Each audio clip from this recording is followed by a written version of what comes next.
a fellow hair farmer if I ever saw one. Bless you, Jesse. Hey, thanks a lot, man. Huge fan. I love your work, and this film is no exception. I want to kind of jump into what I thought stood out to me, the cast's ability to bring the characters to life and even improvise. You mentioned that, I believe, in Yes. your director statement. Are there any examples maybe that jump out to you as far as those, and how did they kind of shape the final film? Oh, goodness. Well, I want to call out Julian Haig, who plays the character of LB. So, Julian took it upon himself to gather the cast that was in Vancouver, and they had a critical meeting beforehand to kind of work out their friendship group dynamics. So, then by the time the stateside compadres showed up, that would be myself, Jade Pettijohn, Michaela Russell, and I want to say Ali Fumiko Whitney could be on both sides of the soil because she was participating in a project there already, but was also here.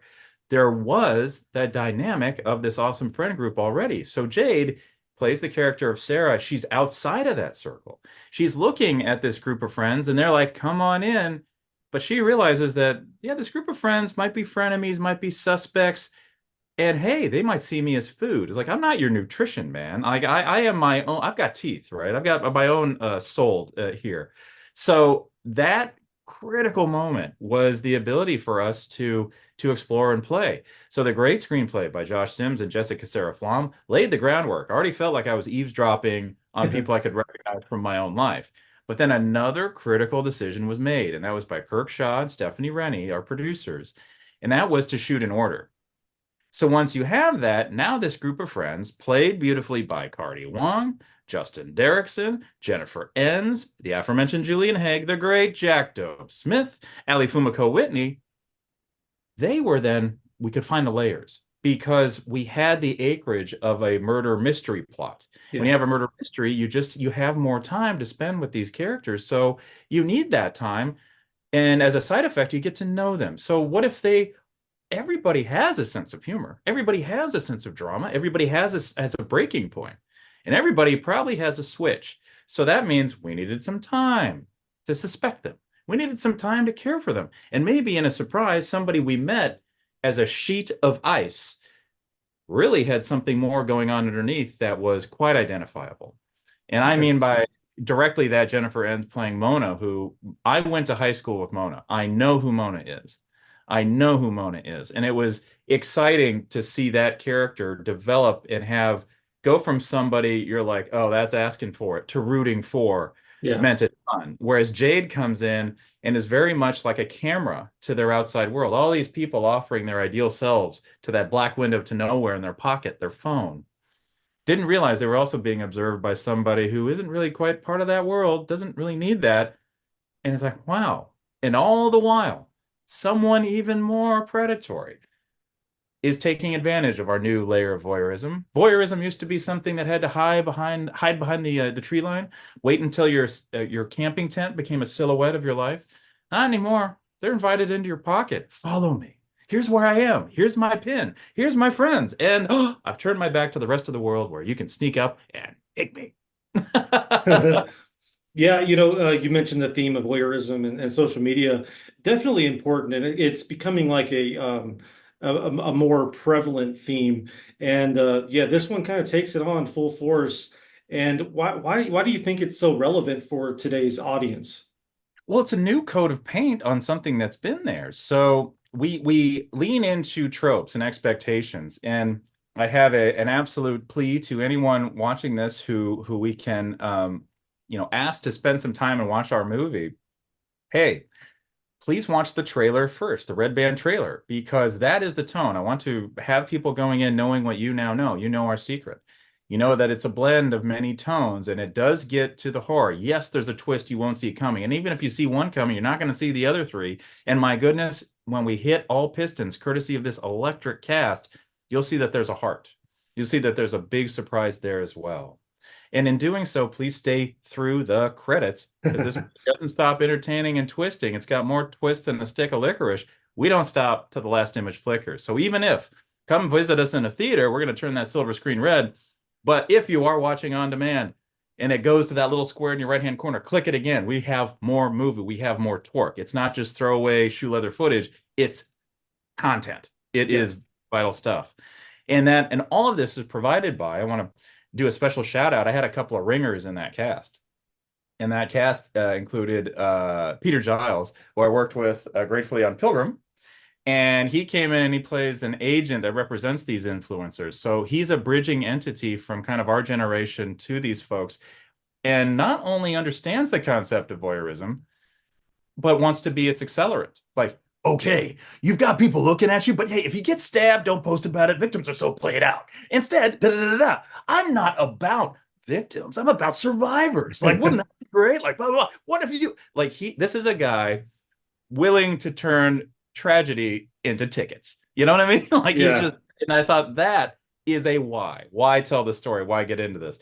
And I want to mention the other ringer who's critical to the sugar that is the wrapping package of this movie, the stimulus, how we kind of hide the medicine of the message.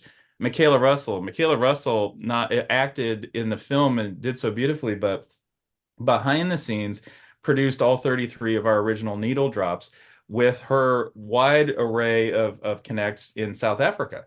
So we've got like an international production here. Yes, we Yeah. shot in Vancouver. We have some domestics that showed up. We've got South Africa providing all these awesome original songs.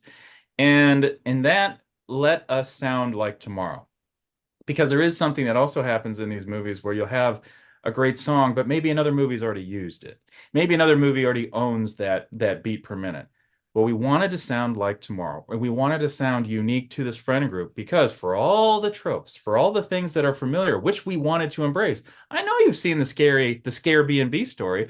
I know you've seen the one about the kids that go on a road trip and don't quite make it. But you haven't seen this story. You haven't seen it unfold like this. And that was the genuine, wonderful surprise of Josh Sims and Jessica Sarah Flom's screenplay. Terrified me to jump in and try to protect it, but John Gulager did that for us with Feast 20 years ago. And by us, I mean Patrick and I. And we wanted to do the same because this story was special. And that leads up to the last cast member I need to mention, please. Jojo Siwa. JoJo surprised us all because this is obviously a cultural media juggernaut. So talk about voyeurism, talk about being seen. This is somebody that's out there on the absolute edge of getting attention from every direction. What she's going to surprise everybody with is this is also a stunning performer. This is somebody who I didn't know had 10 years of acting experience already. Why? Because she and our lead, the awesome Jade Pettijohn, worked together on School of Rock, that TV show from Nickelodeon way back when.